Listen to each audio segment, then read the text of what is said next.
Recurrent cough and cold is now commonly seen in many kids. The reason for this is the increase in the level of pollutions and increase in the number of allergies in kids.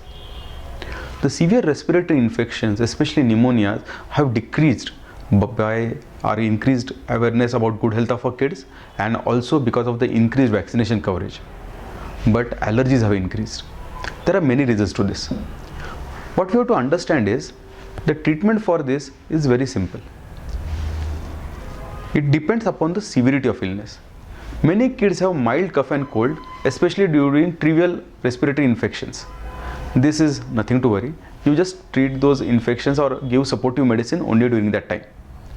Some kids have infections or severity of cough and cold which increases over time, or the cough and cold is affecting the growth of the child, sleep, activities, play of the child. At that time, we may have to give prolonged treatment courses in the form of either oral medicines or in the form of respiratory medicines which are given in the form of metered dose inhalers. Do not worry if your child has to be instituted on any of them. They are given for a time being, and depending upon the severity of the illness, the doses are gradually tapered.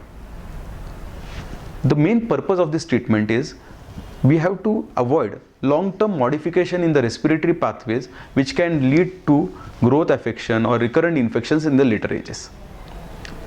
Fortunately, by the age of 7 to 8 years, most of the kids grow out of this childhood asthma and the symptoms decrease.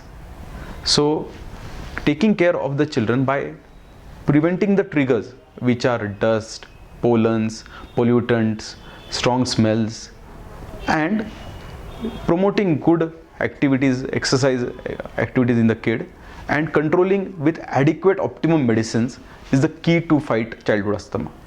Thank you.